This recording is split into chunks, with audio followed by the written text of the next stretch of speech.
India is well known around the world for its culture and heritage. Its ancient scriptures and texts have been the way of life of its people for thousands of years. Today, the country is taking huge strides in various fields like arts and science, paving a way towards a progressive India. So friends, I'm your host Shreya Savijay, and today in our episode of My India, we'll take a look at some of the stories that very well showcase the unique culture and prosperity of our country, stretching from Himalayas to Kanyakumari. India is said to be a land of festivals where almost each day is celebrated with utmost joy and enthusiasm. The onset of a new year brings new harvest season for the farmers, which are celebrated in the form of a number of different harvest festivals to offer their obeisance to the gods for blessing humanity with food and prosperity. One such festival is Lohri, which is usually celebrated in northern India, especially in the states of Punjab and Haryana, with great zeal and fervour. Take a look. Festivals in India are celebrated with great passion and joy. The auspicious Uttarayan brings golden sunlight and a gust of pleasant wind along with itself. Almost all states in India are dipped in festivities at this time, with festivals like Makar Sankranti, Pongal, Bihu and more. While the entire country worships the sun god and celebrates the offset of winter, northern states of India, especially Punjab and Haryana, celebrate the occasion in the form of Lohri, a winter folk festival. Lohri Punjab का एक traditional festival है और इसको क्यों मनाते हैं। एक तो पहले कहते थे लड़का घर में पैदा हो तो लोहड़ी मनाते हैं, अब तो लड़कियों की भी लोहड़ी है। हम मनाते हैं लोहड़ी परिवारों की भी, मतलब खूब परिवार हम मिल के और लोहड़ी मनाते हैं कि जैसे कि एक आगाज़ होगा नए साल का, ठंड भी जाएगी और आगे बसंत आएगी और नया साल का आगाज़ होगा ताकि अच्छे दिन आए। Said to be one of the most zestful festivals in northern India, Lohri is celebrated a night before Makar Sankranti, which usually falls on 14th January every year. The festival marks the end of winter and is a traditional welcome of longer days and the sun's journey in the northern hemisphere by Hindus and Sikhs. People get decked up in the best of their outfits, light bonfires in their yards, socialize around fire and sing and dance joyfully to celebrate the occasion. It is believed that the bonfire symbolizes Lord Agni and circling around the fire brings positivity in the lives of people. उस time जो मस्ती होती है वो देखने वाला नज़ारा होता है। और रात होते ही जैसे आप सब देख रहे हैं कि शाम हो गई है, अब अग्नि के आगे सबने माथा भी टेका। लोहड़ी में मान्यता ये है कि जैसे जिस वक्त लोहड़ी आती है तब जो ठंड है जो इस टाइम पड़ रही है वो चली जाती है और लोहड़ी की अग्नि में लोग ऐसा समझते हैं कि अगर हम उसको माथा टेकेंगे और उसमें कुछ धूनी डालकर उसके अग्नि को करेंगे, अर्पित करेंगे तो हमारे जो ज़िंदगी के दुख कष्ट हैं वो भी निकल जाते हैं। तो ऐसा माना जाता है और मुझे भी ऐसा लगता है कि अगर साल की शुरुआत कुछ ऐसे हो जाए तो बहुत मज़ा आता है। Also said to be a harvest festival, Lohri is celebrated by people after weeks of Rabi crop session work and therefore it is celebrated by eating sheaves of roasted corn and other winter foods. Traditionally, people enjoy eating winter foods like gajak, sarson ka saag, radish, groundnuts, jaggery and other items during the festival. People also offer these winter food items to the bonfire, as it is believed that offering food items to the bonfire helps take away all the negativity from life and bring prosperity. While the bonfire is lit at night, during the day, people enjoy flying kites and rejoicing the onset of the new winter season. सब पूरा हमेशा काम करते रहते हैं परिवार के साथ, सारे मिलके यारा दोस्तों के साथ मिलके एक जगह इकट्ठे होके लोहड़ी सुबह तो पतंग उड़ाते हैं, शाम को अपना गेट टुगेदर करते हैं और लोहड़ी बालते हैं। The word Lohri is a combination of the words Tilhori, which means til or sesame, and Rohri, which means jaggery. And it is believed that the festival officially marks the onset of spring in the north region of the country.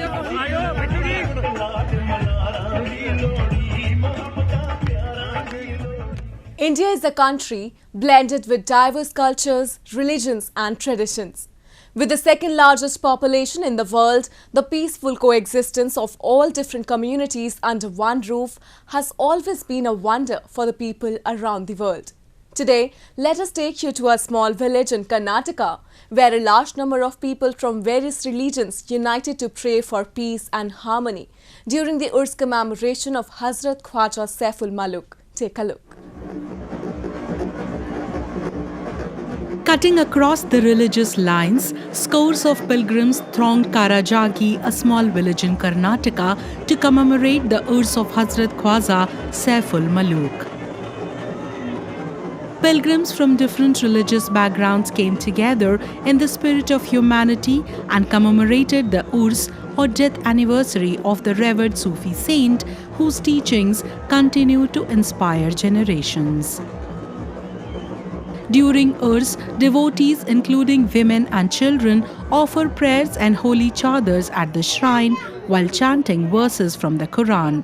But this Urs was celebrated with much grandeur. इस जगह पे यहाँ नज़दीक से आंध्रा, तेलंगाना और महाराष्ट्र, कर्नाटका, गोवा 5 राज्यों से यहाँ से भक्तगण आते हैं। ये जगह ऐसी है जो भी कोई यहाँ पे आता है खाली हाथ से गया हुआ कोई उदाहरण है ही नहीं है। चाहे तो भी कोई भी है यहाँ पे आके सच्चे दिल से अगर आप मन्नत रखेंगे तो आपका मन्नत पूरी करने में हजरत ख्वाजा सैफुल मुल्क कोई हर्ज नहीं रखेंगे। To mark the occasion, a grand procession was carried out from the Mali Patil house, which is inhabited by a Hindu family. The procession included a bullock cart carrying the blessed sandal, which was taken all around the city to commemorate the Urs of the Sufi saint. It was indeed an eccentric view that exemplified the cultural assimilation of the two communities that have been residing together for years harmoniously. Devotees from near and far welcomed the holy sandal with amazing gusto. Later, after the procession, the sandal was taken to the dargah where prayers were offered to the revered saint. बड़ी धूमधाम से और शान और शौकत के साथ बंडी यहाँ पर पहुँचती है करजगी में, और ये देखने के लिए हर खेड़ा और हर तालुका, हर जिला और स्टेट टू स्टेट के लोग आकर मजमा देखने को जमे हुए रहते हैं। फिर भी इस साल का बहुत अच्छा होने की वजह से हमारे को बहुत खुशी है। The message of peace and brotherhood comes out loud from these dargahs, and these sites have been acting as symbols of communal harmony for ages. Now, a roundup of some of the major stories that made news recently.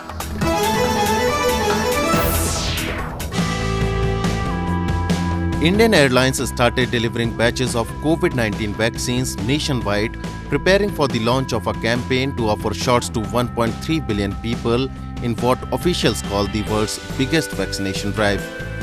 Vaccinations are set to begin on January 16 in an effort that authorities hope will see 300 million high-risk people inoculated over the next 6 to 8 months. First to get the vaccine will be 30 million health and other frontline workers, followed by about 270 million older than 50 or deemed high risk. Officials in Prime Minister Narendra Modi's western home state of Gujarat said vaccine distribution was their top priority. Vaccination dose Ahmedabad के Sardar Patel international airport पर भारत सरकार की ओर से plane के द्वारा पहुंचाए गए हैं, और कल बड़ौदा, सूरत और राजकोट में भी by road cold storage chain के द्वारा, कोल्ड स्टोरेज व्हीकल के द्वारा और ज़्यादा जत्था सूरत के लिए जो पहुंचाया जाएगा।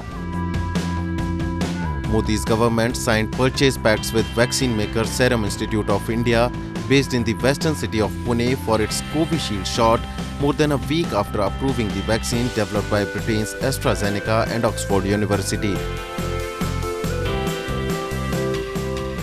Health authorities in eastern and western states said they would make use of experience gained from running regular child immunization programs for polio to ensure full coverage in what they call the world's biggest vaccination drive.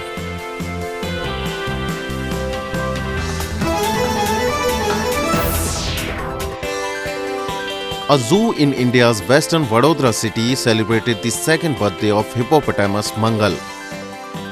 The calf was born to hippopotamus Dimpy at the city's famous Sayaji Bog Zoo on the same date in 2019. आज hippo का जो छोटा वाला hippo था उसका second birthday है. सो coincidentally वो hippo का बर्थडे और हमारा जो जू का बर्थडे एक ही दिन आया, तो उसका जो फीस्ट है लड्डू, उसको भी उसका हिसाब से लड्डू भी खिलाए थे और उसका भी बर्थडे मनाए, तो हमारे लिए तो बहुत खुशी है. To mark the occasion, zoo authorities and visitors fed laddus to the hippos.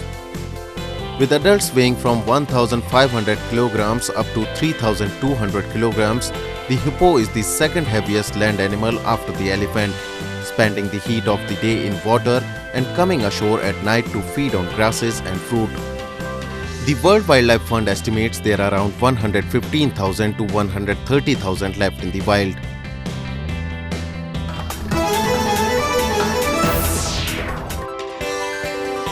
A Odisha-based farmer invented innovative water lifting irrigation system that can bring a revolution in farming and agriculture.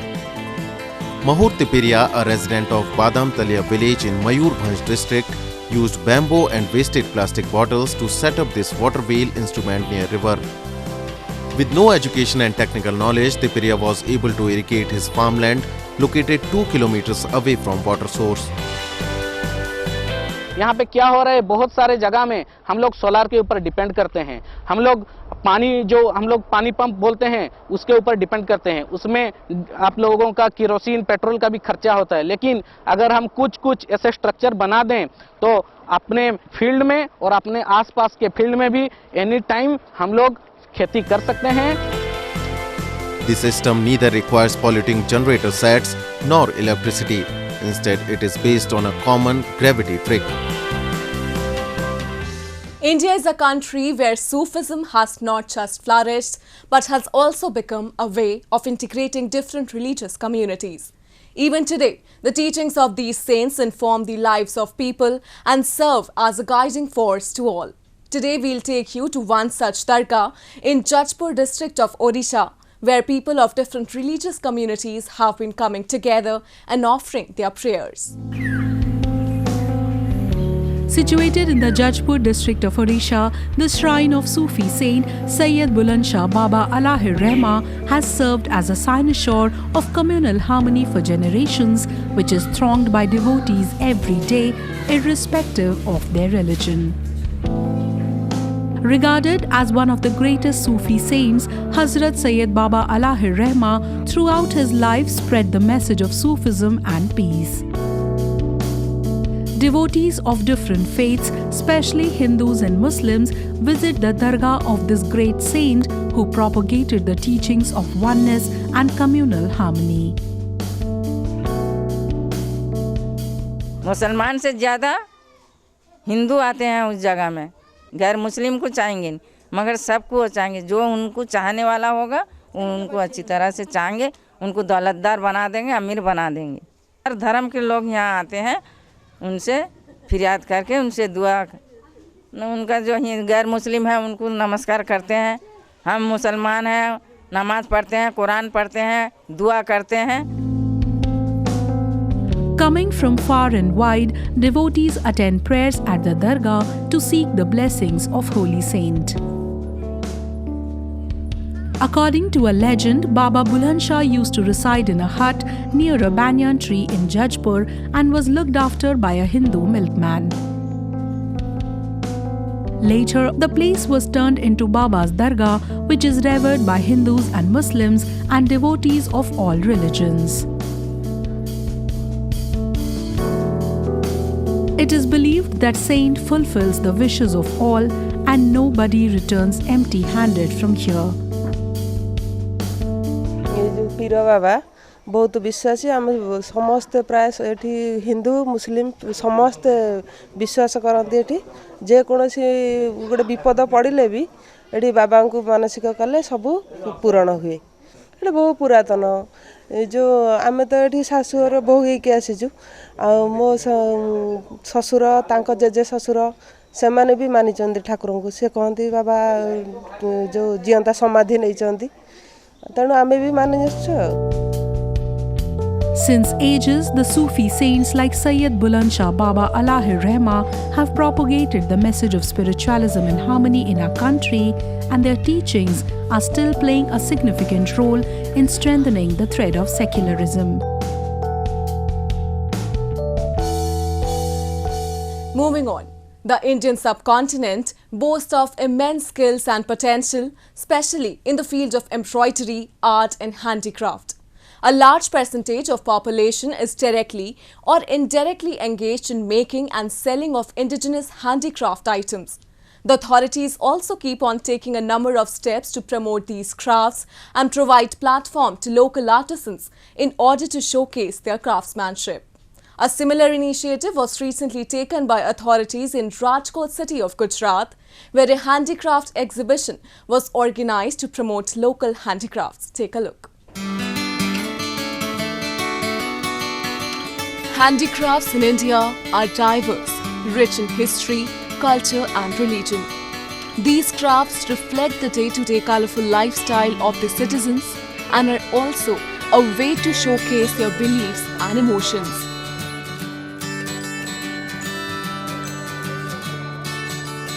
Men and women in many Indian households are directly or indirectly engaged in weaving and craft work. Northwestern India is home to a number of different varieties of handicrafts and indigenous art forms, which are immensely popular around the world.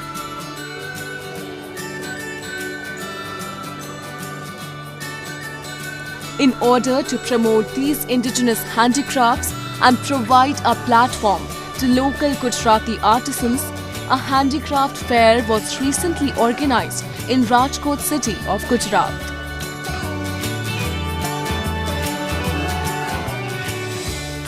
Gujarat के छोटे छोटे गांव से अलग अलग जगह से यहाँ बेचने के लिए आए हैं, बिक्री करने के लिए आए हैं। यहाँ पे जो 170 कारीगरों है वो अपनी विविध आइटम यहाँ लेके आए और उसके बेच सके, और इसीलिए गुजरात भर से ये लोग आए हैं।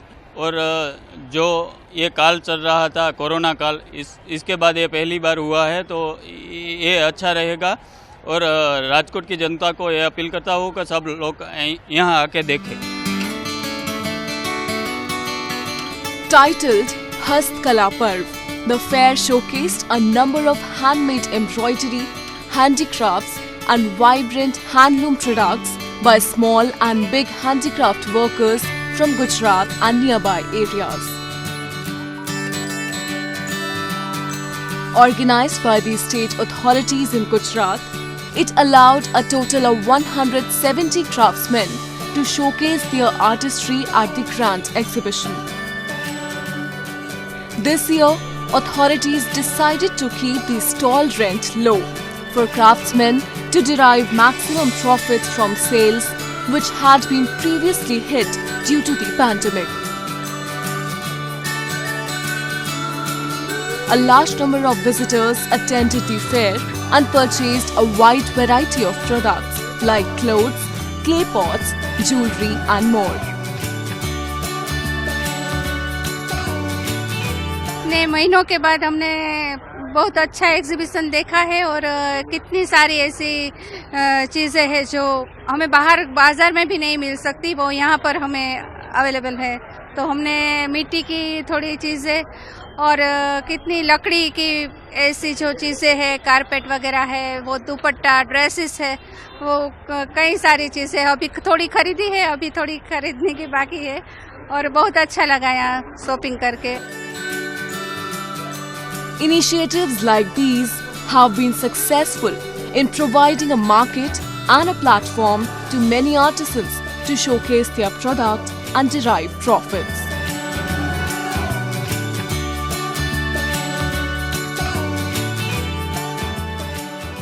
Last but not the least, we bring you a few short stories about the recent developments and happenings across Asia in our new edition, Asia in Focus.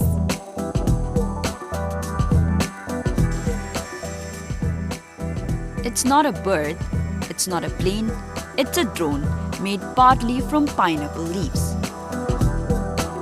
The design is part of a sustainability project at Malaysia's Putra University led by Professor Muhammad Tariq Hamid Sultan.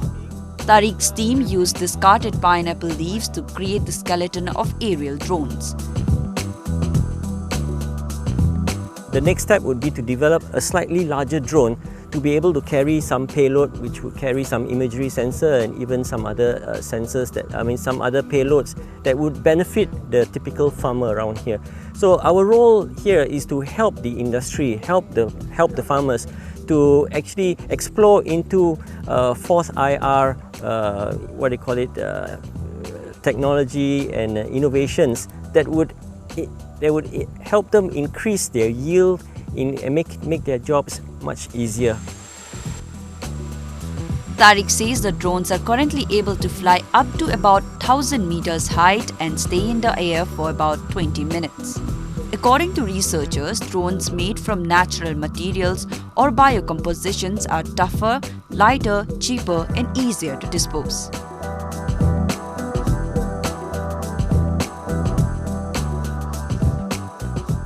Thousands of Catholic devotees observe physical distancing as they stood in lines for morning masses in the Philippine capital to celebrate a centuries-old black wooden statue of Jesus Christ believed to bring miracles to the faithful.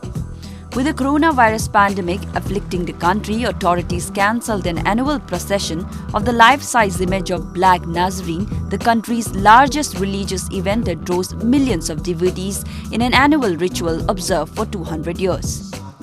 Instead, church leaders organized 15 masses at the Quaipo Church, which houses the life-size statue, and live-streamed the worship services, pleading for devotees not to flock into the basilica.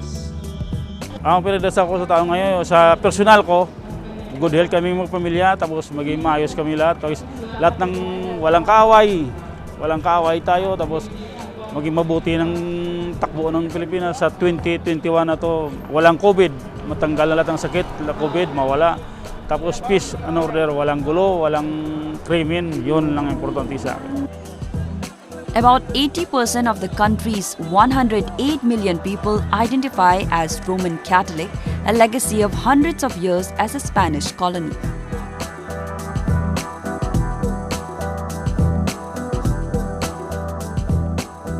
Factory workers and surgeons whose jobs required them to stand for hours in one place could see relief from leg and back pain in the form of wearable exoskeleton leg device from Japanese startup Archilles. The device, which Archilles is showcasing at the CES Virtual Tech and Gadget Show, stripes the legs and disperses the wearer's body weight so it's supported by the shins and thighs, making standing easier and less tiring. The Archilles FX device, whose name derives from the Japanese from walkable chair, is all mechanical and does not require any electricity to operate. It could also be used by chefs, hairdressers or anyone who is required to stand for long periods, Saho said. Saho himself uses it while working on his computer at a standing desk. Archilles FX is scheduled for a market release in January 2021 and it will retail for around $5,000. That's all we have for you this week. Your comments and suggestions are important to us. Do give us your feedback at myindia@nin.com. I'm your host Shreya Savijay and it's goodbye from the entire production team.